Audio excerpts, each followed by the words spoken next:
네, 유병헌 전 세모그룹 회장이 전국에 지명수배된 지 일주일이 지났습니다만 아직도 그의 행방은 오리무중입니다. 체포된 구원파 신도들이 검찰의 수사를 거부하면서 조직적으로 방해하고 있는 상황이죠. 범죄 심리분석가 배상훈 서울디지털대학교 경찰학과 교수, 양지열 변호사와 함께 분석해 보겠습니다. 안녕하십니까? 안녕하세요. 예. 자, 먼저 배상훈 교수님이 어제 그리고 오늘 새벽까지 순천에 다녀오셨다고요? 예. 그 유병헌 회장의 행적 뭐 좀 찾을 수 있었습니까? 어떻습니까? 그 행적은 못 찾았지만 왜 거기를 은시처로 차지했는지가 딱 느낌이 확 왔습니다. 아, 그렇습니까? 왜냐하면 그 송치자라는 것을 넘어가면서 터널이지 않습니까? 터널 네. 지나가서 이렇게 쭉 내려가는데 거기 왼쪽에 저건 이제 별장이라고 얘기되는데 예. 네.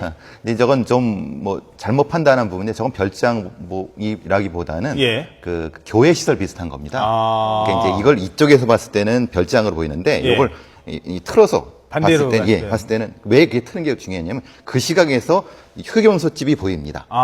틀어서 예, 있는 예. 곳에서. 그렇죠. 그리고 그 저 별장이라는 데가 어떻게 되냐면 그 별장이 바로 위가 길입니다. 예. 그러니까 그 길에서 이게 안 보입니다. 아. 그러니까 성취대로 넘어오면서 봤을 때 저희들도 봤을 때 저게 뭐가 있을까 아무것도 안 보이는 상태에서 흑염소집을 바로 들어갔는데 네. 거기서 이제 봤을 때 이 별장이 안 보입니다. 잘 안 보이고. 예, 수풀에 가려져서. 예, 안 보입니다. 그래서 거기서 이제 뭐 찾아갔는데 조금 가니까 조금 희미한 게 보이는데 그게 예. 그렇더라고요. 그렇다면 이 검찰이 흑염소집을 먼저 수색을 하지 않았습니까? 예. 이때 유 회장이 미리 알고 도주를 했을 수 이게 있다. 이제 흔히 말하는 소란을 그 듣고 도주했을 수 있다. 별장에서 네.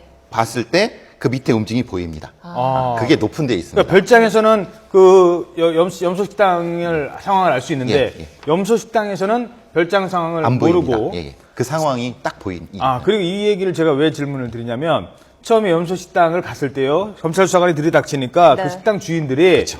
아니 지금 새끼 낳는다. 지금 그러면서 필요 이상으로 도와줘야 목소리를 된다. 높이고 그게 신호였을 수 있었군요. 신호이고 이렇게 봤을 때 딱 거기서 소란이 일어나는 게 보이고 그 염소 탕집과 별장 사이에는 뭐가 있냐면 염소들이 쭉 있는 거기 있습니다. 예. 그러니까 그 상당한 길이가 있기 때문에 아마 거기서 30분 정도 버텼다고 하면은 그걸 도망가라는 신호였을 겁니다. 아, 그렇군요. 그 다음에 굴이라고 하는 터널. 굴이라고 하는 건, 가보셨어요? 예, 굴이라고 하는 건 사실은 그 굴이라기보다 뭐냐면 그 순천이라는 데가 식민시대에 예. 일본 사람들이 터널을 많이 파놨습니다. 그리고 아. 옛날에 옛날 기찻길 터널이 있죠. 예, 근데 예. 그거를 이 사람들이 이제 그 태평양전쟁 되면서 방공호 비슷하게 쓰던 형태를 막아놓은 건데 그거를 옛날 이게 45년, 50년 되면서 빨치산들이 그 은신처로 사용했던 그런 역사적 과정을 저 부분이죠. 저거에서 예. 그러니까 그 옆에 바로 오솔길에 붙어 있으니까 아. 여기서 만약에 이 유병헌이란 사람이 그걸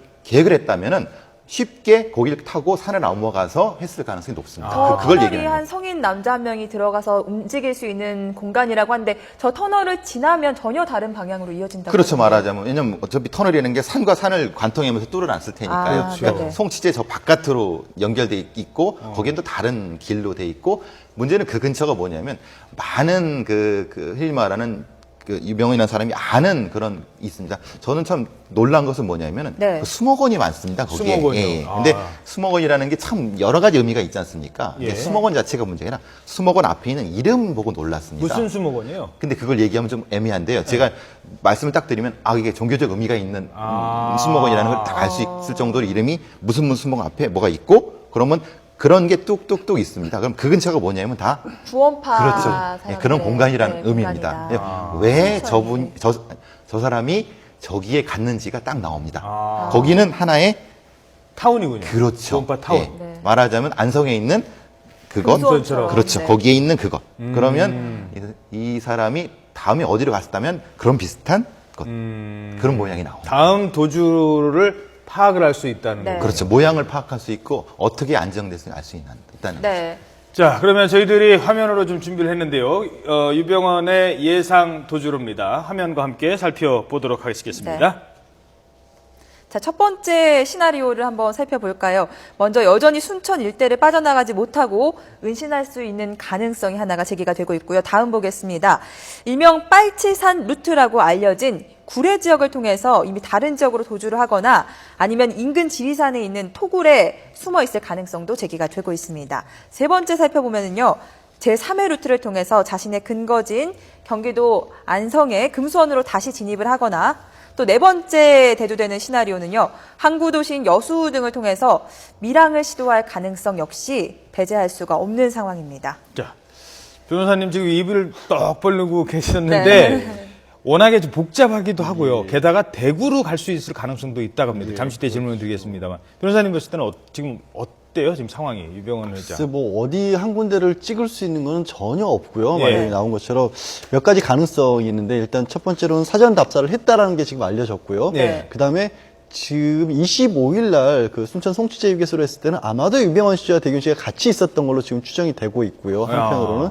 그렇다면 그 두 개에서 나눠볼 수 있는 거는 또 구례 쪽으로 갔다는 거는 지금 또 마지막으로 오늘 알려진 거 아니겠습니까? 예. 네. 구례 쪽으로 갔다라고 하면은 구례라는 데가 위 그 조영남 씨 가수 조영남 씨 노래 화개장터로 유명한 하동이라는 그렇죠, 데 하동. 길만 네. 건너면 네, 네. 강만 그렇죠. 건너면 바로 거기거든요. 이어지는 섬진강고 조그마한 예, 예, 다리 예. 그거 사람 걸어서도 갈 수 있어요. 그렇죠. 예, 그런 그 돌다리로. 얘기는 뭐냐면 전국 사통팔달이라는 얘기 어디로 갔을지 모른다는 얘기예요. 결국에는. 그리고 한 가지 가능성은 그러면 유병헌과 대균을 따로 이제는 서로 분리했을 것이다. 왜냐하면 처음에는 같이 있었더라도 이렇게까지 된 마당에 계속해서 같이 다니기는 어려울 테니까 네. 유병헌 회장 같은 경우는 그래도 순천이나 구례 지역에 지금 뭐 말씀하신 것처럼 거기 그런 어떤 구원파의 어떤 시설뿐만이 아니라 국립공원 지역이라서 펜션, 별장 뭐 이런 것, 민박 이런 것들이 굉장히 의심할 수 있는 곳이 많거든요. 많다. 그리고 그런 곳들은 네. 특히 경찰이나 검찰이 이번에 수사하면서도 어려움을 겪는 게 뭐냐면 이런 시설물들은 평소에 내사 대상이 아니었습니다. 그러니까 뭔가 범죄와 연관된 시설들이라면은 조금이라도 파악을 해놓는데 지역 경찰들도 거기를 미리 사전에 그렇죠. 알아놨을 이유가 없거든요. 예. 네네. 그렇기 때문에 유병헌 전 회장은 그 지역에 아직도 있을 가능성이 조금이라도 남아 있고 아마 대균 씨는 대구나 영남 이쪽으로 갔을 가능성이 오히려 더 높다. 네. 저기 죄송한데요. 지금 화면에 보면 저 이제 검문을 하는 게 잠깐 나왔거든요. 네. 화면 다시 한번 좀 보여주시겠습니까? 지금 차량들이 검문을 지나가고 하는데 있고 검문을 실제로 하고 저기 있는데. 내려가시고 올라오실 때 저런 검문 몇 번이나 받으셨어요? 참 민감한 얘기입니다. 참 안타까운 얘기인데 네. 저희들 그냥 차로 이제 뭐 그냥 우리가 본 것처럼 좀 이상 좀 그 승합차라고 하죠. 예. 그걸 타고 내려갔다가 거기를 일부러 좀 이렇게 돌아다녀 봤습니다. 아. 근데 참 검문이 이렇게 촘촘하게 돼 있지 않은 것 같더라고요. 그래서 그러니까 뭐 경찰에서 발표하는 것처럼 이렇게 꽉 뭐 다 열고 뭐 이렇게 확인하고 뒷좌석 확인하고 트렁크 거기는 확인하고 그렇게까지는 아닙니다. 그래서 참 왜 그럴까 안타까운 면이 좀 있었습니다. 그것 예. 때문에. 그런데 네. 지역적 특성 자체가 그거를 그렇게 하기가 어려워요. 왜냐하면 첫째는 이미 그 각종 타고 다니는 차량 자체가 알려져 있지 않습니까? 그렇게 알려진 차량을 이용할 리가 만무하고 저기 송치제 그 주변도 주요 간선도로 외에 지방도로, 산갈기 이런 게 되게 많아서 네. 차를 타고 가다가도 앞에서 검문한다는 걸 알게 되면은 네. 잠깐 내려주고 다시 도보로 거기만 피해서 다시 탈 수 있는 그런 구조이기 때문에 검문을 통해서 잡기는 쉽지 않아요. 그래도 좀 수사망이 촘촘해져야 할 텐데요. 이 제기된 시나리오 가운데 하나가 토굴의 은신에 있을 숨었을 가능성인데 유 회장이 미네랄 생수만 마시고 유기농 음식만 먹는데 깔끔한 성격의 토굴 안에 숨어있을 가능성도 있다고 보십니까? 제가 보기에는 그거보다는 네. 아까 말씀드린 것처럼 그런 비슷한 데가 여러 군데 있을 거라고 보여집니다. 말하자면 그런 별장과 같은 그런 것을 형태가 있을 말씀하시는 거라고 거죠? 생각하고 네. 거기에 이제 은신해 있을 가능성이 제일 높다는 것만 지금 화면에 나옵니다만 네. 그 흑염소 염소탕 식당이라는 곳과 별장이라고 알려져 뭐 교회든 별장이든. 근데 지금 교수님 말씀은 저 식당에서는 별장이 잘 안 보이는데 별장에서는 상황을 잘 알 수 있는. 그러니까 유병헌 회장의 도피의 가장 큰 특징 가운데 하나는요, 주변에 도와주는 사람이 많다는 거고요. 네. 현지를 누구보다 잘 아는 사람이 안다는 겁니다. 예를 들어서 탈주범이다.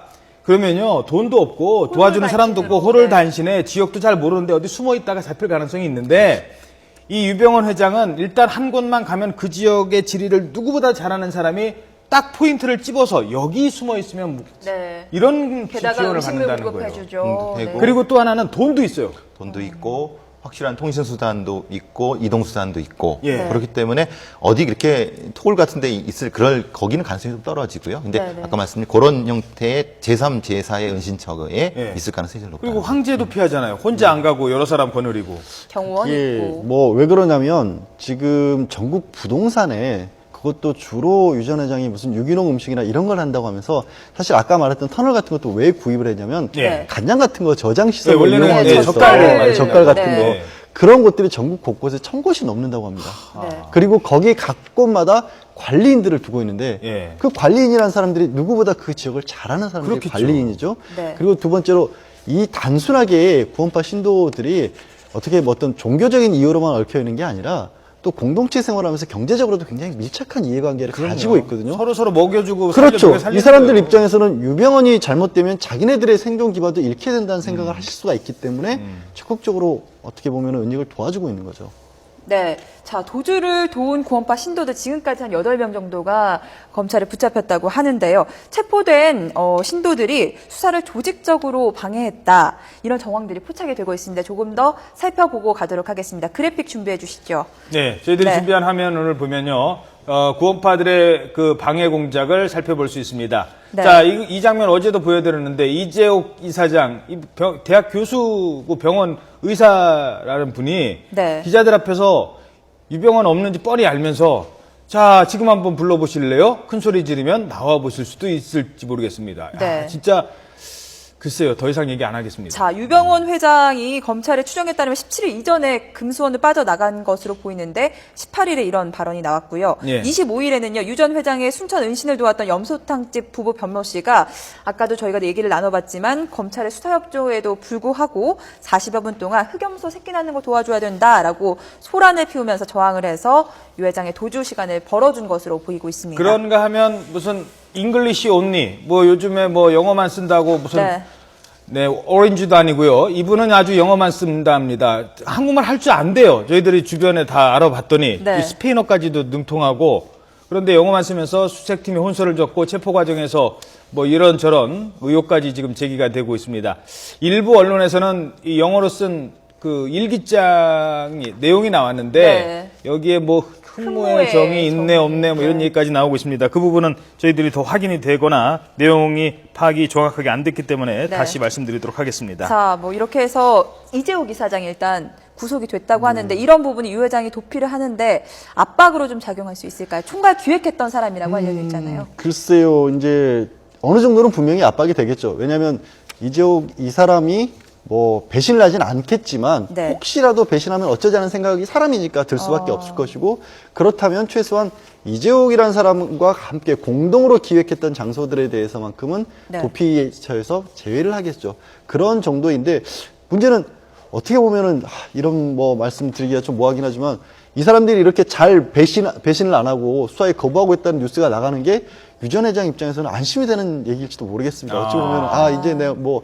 이재옥이랑 얘기했던데도 또 가도 되겠구나 이런 생각을 들 수도 있는 거거든요. 사실은. 그렇죠. 예. 그래서 사실은 검찰이 이 그동안의 그 수사 정보를 이제는 조금 많이 좀 자제를 한다고 합니다. 그러나 도망가는 거를 도와주는 사람이 있다면요. 반대로 또 열심히 찾아다니는 사람들도 늘어나고 있어요. 현상금 5억 원 걸렸죠. 이른바 전직 사설 탐정들이 전국에 다 순천에 지금 많이 몰렸다고 하는데 직접 가서 예. 보셨다고요? 제가 갔을 때도 뭐 이제 차를 타고 이제 눈빛이 날카로운 저희들 같은 수사관들 보면은 예. 이제 느낌이 오는 서로 사람들. 보시면 딱 아시죠? 저는 알죠. 이제 예. 왜냐하면 뭐 보는 자세라든가 아니면 보는 형태가 있으면 뭘 찾는지 아니니까요. 네. 근데 딱 보는데 제가 왔을 때만 두 팀이 와갖고 이렇게 예. 그걸 찾고 있더라고요. 아. 그러니까 건장한 사람 2명이. 그러니까 예. 그렇다면 뭐 계속 다른 데도 계속 찾고 있고 물론 그런 건데. 있겠죠. 네. 근데 이게 프로파일러시기도 하니까 이게 워낙 많은 그 제보가 들어오면 그건 더 수사에 혼선을 주잖아요. 혼선이 되죠. 그러니까 네. 오히려 그런 거는 사실은 좀 차단을 해야 되겠죠. 보통 네. 그러니까 너무 많은 것을 그거 해내냐고 더 시간이 더 예. 걸릴 수 있습니다. 그리고 이게 신고를 하면 더 빨리 잡을 수 있을 거를 이제 사설 탐정이거나 전직 경찰관이시면 일단 완벽하게 본인이 제대로 하겠다라고 했다가 또 수사가 혹시라도 이제 뭐 혹시라도 유용한 증거 같은 경우를 이제 감추는 경우 이게 그러진 않겠지만요. 예, 예. 네. 간간히 그런 게 나타날 수가 있습니다. 아. 그러니까 네. 왜냐하면 어차피 자기가 이걸 해갖고 성성을 받아야 되니까 예. 그런 경우가 우려가 됩니다. 그런 네, 부분이. 또 한 가지 시청자분들이 좀 사냥꾼분들이 좀 궁금해하시는 것 같은데 이 맨 먼저 신고하는 사람에게 현상금 5억 원을 다 주나 같은 제보가 좀 잇따를 수가 있잖아요. 어떻습니까? 그거는 이제 그 뭐 흔히 말해서 결정적인 제보라고 해야 되겠죠. 네. 뭔가 어디서 단순히 목격을 했다거나 아니면 지금쯤 어디에 있을 것 같다 이런 정도는 안 되고 네. 바로 현장 출동을 했는데 검거가 됐던 정도의 상황.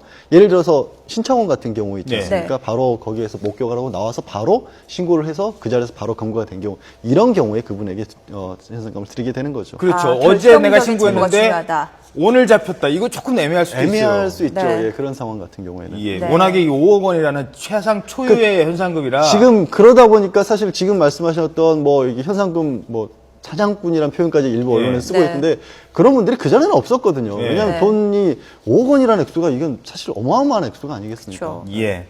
자, 마지막으로 지금 검찰 수사는 어느 방향으로 진행이 돼야 된다고 생각을 하시는지 그 부분만 좀 짚어주시죠. 이제 뭐 지금 상황에서는 지금 하고 계신 대로 쭉 하는 게 나을 것 같습니다. 이제 뭐 다른 주변에 작업을 할 필요는 없을 것 같고요. 그러니까 좀 너무 촉박하게 생각하지 말고 꾸준히 정도를 가지고 해야 될 것 같습니다. 이거 주변에 여러 가지 정보들 이런 것들은 오히려 방해가 되는 정보들이 더 많을 것 같습니다. 이제 네. 그걸 좀 단순화시키는 게 좋을 것 같아요. 지금 상태는 그런 게 제일 좋을 것 네, 같아요. 예. 양지열 변호사님. 뭐 지금 서두른다기보다는 어차피 지금 그래도 측근들이 다 하나씩 체포가 되고 있고 자녀들도 나오고 있고 또 검찰로서는 지금 할 수 있는 최선을 다하고 있는 게 무엇보다 기소전 추징이라든가 이런 부분들은 자금 동결을 하는 거니까 아무리 많이 넘쳐난다고 해도 한계는 있을 거 아닙니까? 네. 그냥 손발을 묶는 것만이 최선이라고 보입니다. 예, 네, 알겠습니다. 네, 유병헌 회장의 체포, 지금 전 국민이 다 지켜보고 있기 때문에요. 조만간 이루어지지 않을까 기대를 해보겠습니다. 범죄심리 분석가 배상훈 서울디지털대학교 교수 그리고 양지열 변호사였습니다. 두 분 오늘 말씀 고맙습니다. 감사합니다.